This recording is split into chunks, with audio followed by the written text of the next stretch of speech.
Karong adlaw natay gi-order online nga moabot karon. Challenging ron kay ahos ang atangan dito sa ubos. Good luck to me na lang. Kabantay mo nga gihangat ko. Kaya na natong gipaabot. Karon pa ko ning abot jud.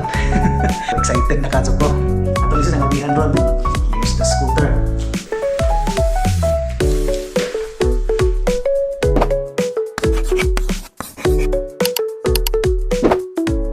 What's up guys? Welcome back sa akong channel and good morning, good afternoon, or good evening wherever you are o unsang orasa po ninyo matanaw ni nga video. I'm a little bit excited today kay karong adlaw natay gi-order online nga moabot karon. If you remember last time sa atong video, makita nito dito nga nagpalit ta og bag-o nga bike. Pero prior to that, na ako i-order online. So nag-order ko last week og electric scooter online sa Best Buy. Unya karong adlaw moabot si Jahan. I've been monitoring it. Kuan na si Jahan. Loaded on delivery vehicle na daw siya. So ako siya gi-monitor kay basig ma-miss na to kay kanang since bag-o man ko og kanang phone number, wala pa naka-register sa intercom ang akong number niya. Wala sila way to contact me in the if ever nga maabot na sila sa ubos. So ang akong buhaton na lang mo nay medyo challenging ron kay ako siyang atangan dito sa ubos. And ang problema is wa ko kahibaw kung unsang orasa mo nang at this time gisigin ako sa monitor unya. Later, i-update lang muna ako kung makuha na ako karon or kinahanglan ba na akong kuhaon dito sa ilang warehouse. So, good luck to me na lang. So, update lang muna ako niya kung makuha na ako. So, ang oras karon is alas 8:20. So, posible siguro nga kuan since loaded pa man siya sa delivery vehicle, siguro sakto siguro na mga time nga mga alas 9 na ko muna og ato sa ubos para maghuwat-huwat kay tama ra gud pud to. Ato lang siyang huwat-huwaton in case nga kuan para matimingan nato nga naa siya. So, I'm back. Gikan ko sa ubos. Kabantay mo nga gihangat ko. Kay gadali-dali ko. O finally, di ana ang atong gipaabot. Ang atong bag-o nga electric scooter. So, hapit na ko siya ma-miss ganina kay out for delivery siya. Loaded sa vehicle siya ganina mga alas 8. So, nag-walking ko kay para maghuwat dito sa ubos alas 9. Ning sud ko balik diri sa bay 9:45. Aho untang mupahuway ta ko diri nya next na ho nga na inagdaog na ho alas 10 na unta. So mga 15 minutes na ko mupahuway pero when I check back sa app na akong monitor is out for delivery na siya. 8 kapin. So murag di ko mahilo na mo nang naog na lang ko. And sakto pag naog na ho nakakita ko sa kanang truck sa UPS nya murag dahay nagpaka-paka, murag padong, di ko sure kung padong mo gawas o padong mo sod. Mo to ning dagan ko sa gawas, paggawas na ho, padong na ibalik sa sakyanan ang kaning kuan, kaning atong scooter. Nya mo to hong ning dagan ko hong gitawag na nangutana ko nabay para naho. Nya mo to gitanaw na check. Nya mo na to nakuha ra gid nato. Nya mo nang gihangat ko kay ahong sa giarsa padong diri sud sa bayan ja. Kanang karon pa ko ning abot jud. So mo na ni siya ato ni siyang ablihan unja. So excited na kadto ko. So di ana ang atong bag-ong luma na scooter. So this one is refurbished. Ato ni siyang ablihan ron. So di karon ang atong brand new nga scooter. Well, technically dili gini siya brand new. Refurbished unit lang ni siya. That's why I got it at a lower price sa Best Buy.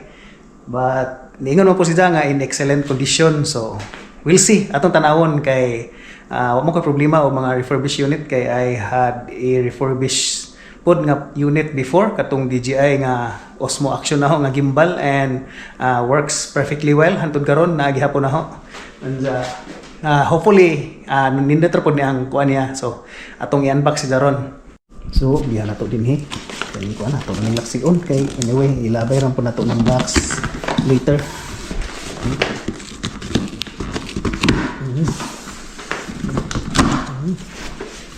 So, we'll see its contents later. So, okay na.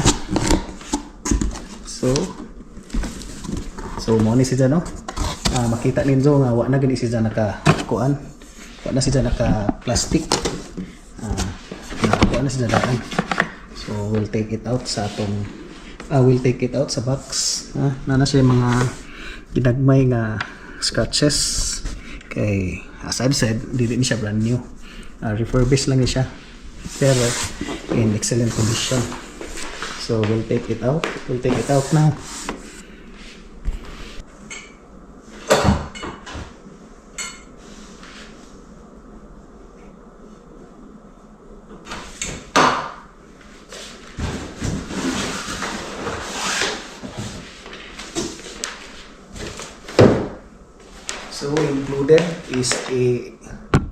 So included is a toolkit.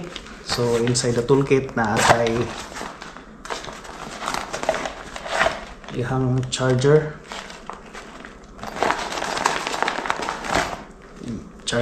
o atog tay manual na Allen screw for tightening. There should be 6 screws. Yeah, six screws.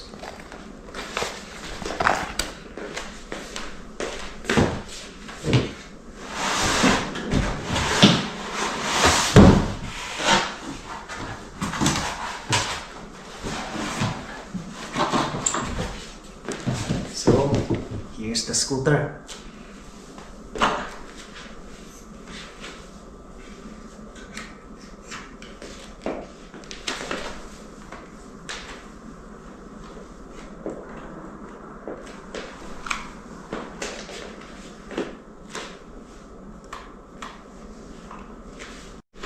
So, muna ang scooter, and the screws that I showed you earlier is andito sa ibutang nani ni yeah ni pugtan sa lang po na nato sa dadaan kay para ni naghipos. So okay na. So before na to itaod ang mga screws, testingan sa nato siya og daan. So muna siya no yung light pati kusuga nya mo siya napay kuan almost full pang yang battery sa ilaw siya ko siya ay blinking blue color LED red tail light I think mas mulandag pa kung islito ng brake. Di na siya malandag. Instead, mo blink siya. Muna yung brake. Mechanical, I think. So, ito siyang kuan. Ito siyang tiwason o setup. So, ato na ibutang ang mga screws.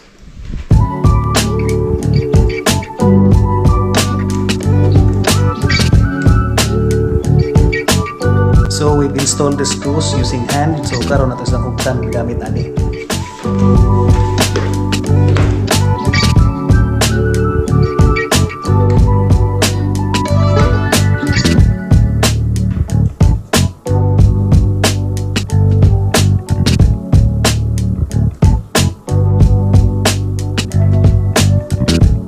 That's it. Nahuman na nato og install or nahuman na nato og assemble ang atong electric scooter. Perti lang dalia. So money siya. Here's a closer look sa atong bagong dili bago atong bagong pinalit nga refurbished nga scooter.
daghang salamat inyong tanan sa pag-uban ako sa pagkuha o pag-assemble sa atong electric scooter.